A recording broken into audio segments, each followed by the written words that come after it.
Hello, hello! Andito kami sa street namin at palabas kami.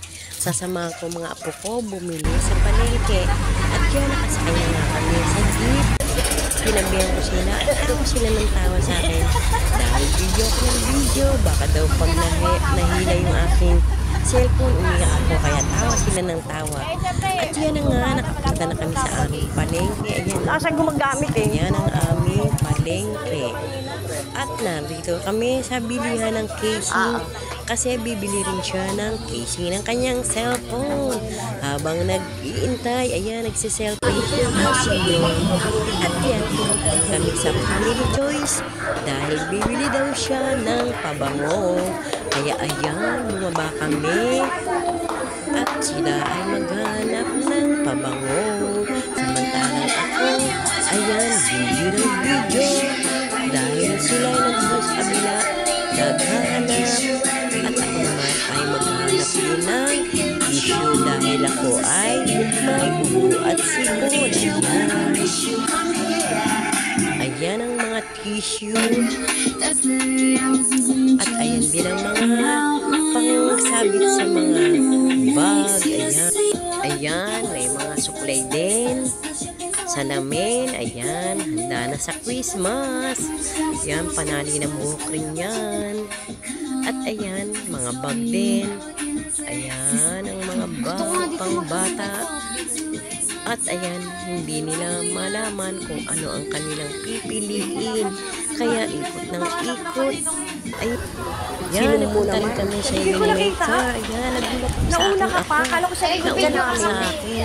Alam ko nasa likod ko siya, kaya ayan, naghahanap naman siya ng kanyang bibilihin na conditioner. Habang siya'y naghahanap, ako naman ay video ng video. Ayan ang hilig ng senyor. Ang video ng mag-video. Ayan o. At ayan o, meron ng pang Christmas decor. Ready na sa pamasko.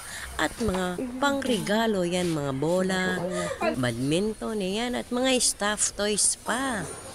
Ready na ang mga bata sa kanilang mga regalo. At dyan nasa baba kami sa mga bilihan naman ng mga pangkusina. At yan, habang nagbibideo, hinahanap ko ang aking apo. Hindi ko alam kung nasaan na sila napunta. Kaya pabalik-balik ako ng kabibidyo.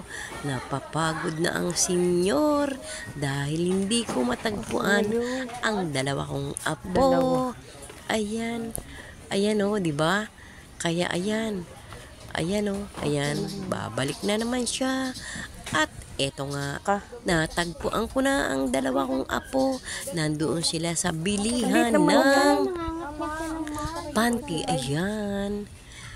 Hindi sila magkanda ugaga sa kapipili ng mura. Kasi yung apo kong nakaputi ay gusto niyang mura. Dahil sabi ng kanyang tita, wag ubusin ang kanyang pambili. Kaya ayan, pumipili siya ng mura. Ayan. Ayan o, diba? Sa dami ng panty, hindi niya na alam kung kano ang kanyang pipiliin. Kaya ayan o, kahit nagsasuggest na ang isa ka pang apo, ay hindi pa rin niya sinusunod dahil nga masyado daw mahal. Dalawang pirasong magkano? Kaya ayan, tinitingnan niya ang kanyang bibilihin. Pero nalilito pa rin siya kung alin ang pipiliin niya. Kaya ayan, tinulungan na siya ng kanyang pinsan.